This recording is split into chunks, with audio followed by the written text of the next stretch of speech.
Hey guys, do you like my Jink air conditioning setup? I don't have my light on because everything was tripping the power. I love the summer in California. Anyway, getting right into it, there's a lot of new stuff coming, and I'm really, really excited. I got a quad cortex. Some stuff is going to be coming very, very, very soon on that. Big, juicy band stuff coming up. I'm so ready for that. Regardless, I'm not going to waste too much time.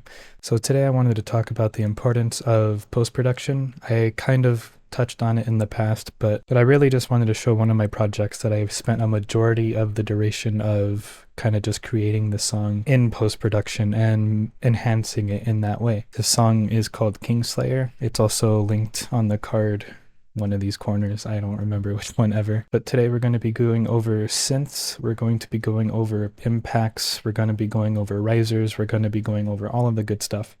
And so let's get into it. All right, so this is the project file for Kingslayer. And as you can see, there's a lot of post-production tracks. So for synths, I tend to kind of just gravitate towards Serum. And there's a few reasons for that, but one mostly just being it's what I'm most comfortable in. You can get a lot of very similar, if not better, results in free ones like Vital or Helm. So if you don't want to buy Serum and you don't want to, go to Root Tracker, then I would suggest one of those two. They are phenomenal. I've used them both many, many times in my kind of career and doing whatever I do. But I recently was endorsed by Modern Metal Songwriter through my band. So I'm going to be using those. That being said, all of the synth patches that I got from Modern Metal Songwriter are the free ones. So if you like what you hear, go ahead and just go check it out. It's free. Can't beat that. The way I typically like to at least start with synths is I will take the MIDI from the bass, just so I have all of the bass notes already kind of just there, and I will throw them onto a synth track. They're all going to have the same kind of lines, same patterns. So I have a lead synth here.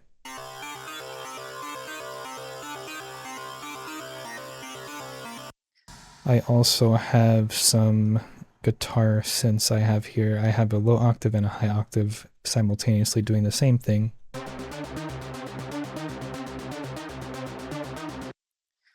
And you'll hear that if I take those away, it's going to sound pretty plain. I'll start it from here.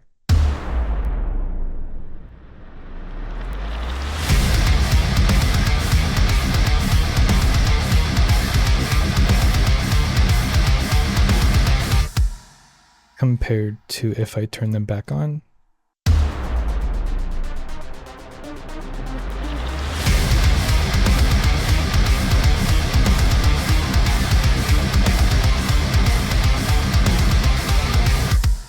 And so as you can see, they're not adding any like crazy, like they're not standing out too much. They're just adding some texture between the guitar and the bass, which kind of just makes them feel more together and less separate. And once you have patches that you found that you really, really like this, you can just start messing with them with automation like I do. It's a really quick, simple way to get the patch to even feel more unique, more, impactful in some areas. For example, I will do volume automation and EQ automation. And you can see here, I have the purple one that's going to be EQ automation. And without that on there,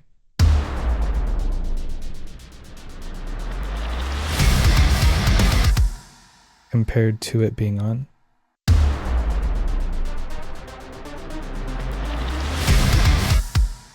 and all that's really doing is bringing this high pass filter down.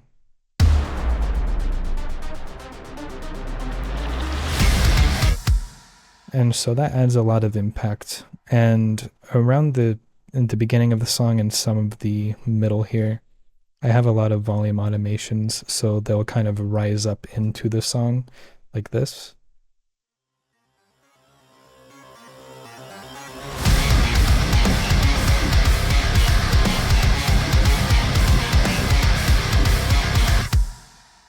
Another thing I really like to do in my songs in particular is add space. I had a section here. I'll go ahead and mute these just so you can hear without it.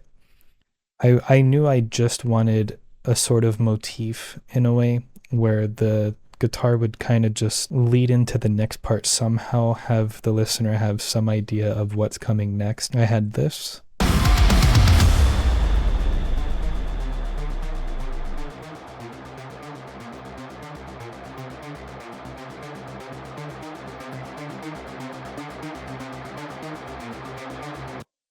And I just wanted it to be more interesting. And this is another example of me using volume automation. So I had a basic, this is like one of the only 2 patches I had in this song that weren't from Modern Metal Songwriter. But I have a like wobbly synth here. And just a basic kick. And you can really tell that it's adding quite a bit of movement in this section, even though there's not really anything going on. So I felt that was really, really important.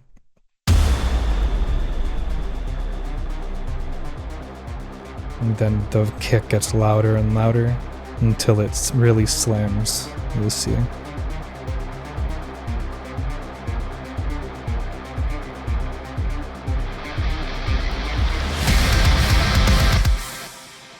So that was really fun to make, honestly.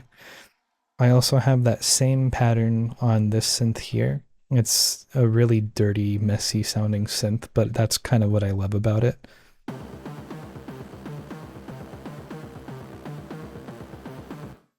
And so all together, just giving that extra little bit of texture.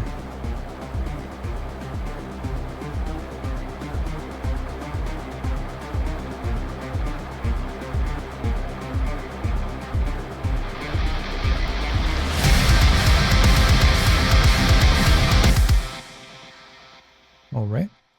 And I have just a few more synths here. Forgot to mention, every single synth I used from the patches from Modern Metal Songwriter also haven't been processed. I just kind of threw them in at the very maximum. They just have EQ to kind of filter out really low end stuff. Anyway, I will play this section right here without these 2 synths. This is another example of something that's really subtle, but just giving just enough push and just enough texture to kind of make it worth it. So this is without.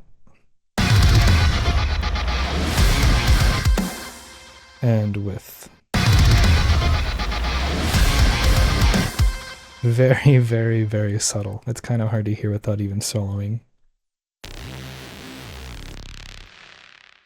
Just that little thing. And I'll do it with that one more time.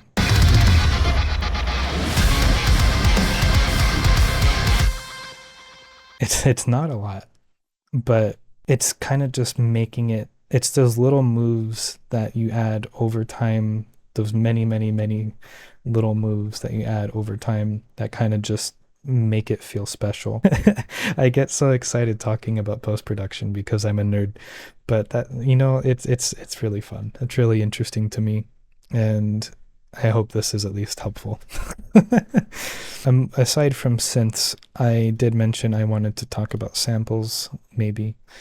And a lot of my samples for like risers, impacts, or ambience, if I'm not using Serum, I'm using the JST Chaos bundle for the most part. And one thing you can do, this is crazy, but one thing you can do to kind of make the samples that you use in your music a lot more unique and not so recognizable between songs or artists or bands, mess with them in the most obnoxious way and see how you can make them a bit different. So this is before anything I did to it.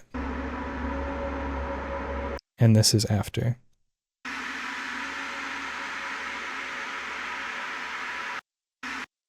Kind of awful on its own, but if I play this little part without it first,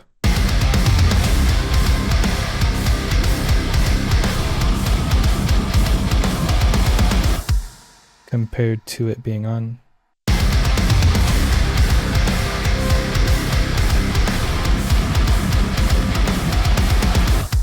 And it just fills that gap in such a unique way. It's nothing I could have done on my guitar.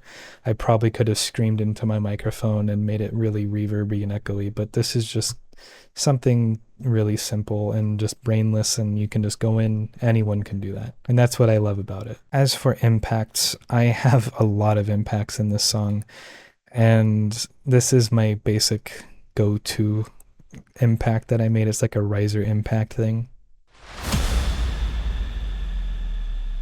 And that's basically all JST Chaos, aside from the sub, which I did get from Serum just messing around.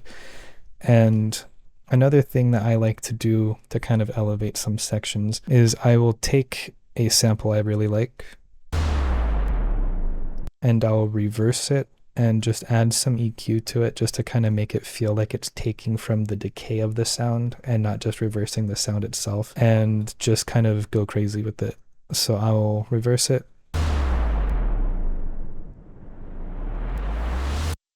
Like that.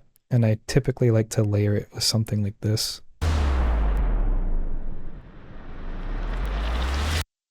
Just to, again, just to make it that much more unique and more personalized to you and your taste. That's kind of the beauty of post-production, honestly. And so like without this section even in the song, I'll play it.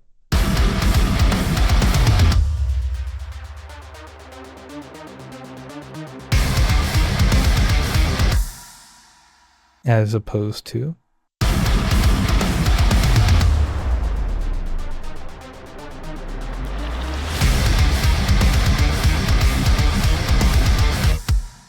kind of makes the song feel like it's being sucked down into nothing and then just thrown like straight back into your face. And I love that kind of stuff. So that's something that I was working on for a while. One thing to do, keep in mind when you're doing post-production and when you're doing synths or ambience or impacts, risers, is be very strategic with where you put it. For this song, I was just going wild, and I usually put, you know, like synths, or like usually I'll put impacts or something between each section just to make it hit a lot harder. For some of my Thal stuff, I just put like literal impacts on every single open note. That works for that style, and it just makes the guitar feel like it's a wall being dropped on you. But it's not always applicable to whatever genre you're doing. Sometimes you really have to think and really listen and be critical on where it should be and where it should stop, where you should leave it out, where you should kind of make it all go crazy at once. It works in this context because I wanted the song to constantly be in your face and massive and exploding, and it does in a way. But sometimes leaving impacts out of, you know, if you're going from the chorus to a verse, maybe try to leave out impacts, and that way when the second chorus hits, it hits so much harder. You know, it just depends on how you want the song to feel. Another post-production thing I really, really love to do is over here. I did some really glitchy guitar stuff, so I basically took this note here and these two notes here, and I just split it up as much as I could to make it, you know, musical. And it sounds like this. I also did it for the lead. It's a lot more subtle there though. But that being said, post-production isn't limited to strictly, you know, synths or impacts. It can be mixing tricks. It can be kind of your extra little flair that you're adding to the song. To me, at least, it's like another art form than just mixing or just writing the song. In a way, it is the song. And in most cases, like in bands like Northlane, if there was no post-production, their sound would be vastly different. So yeah, I just wanted to make this video and kind of just show my thought process behind all of it and how I go about doing it, how I think about post-production when I'm actually trying to write it into my songs. I recorded this twice, so I hope it came out all right. Let me know. If you liked the video, give it a like. If you want to subscribe, you can. If not, that is completely okay. Anyway, that's it for me today. See you guys next time.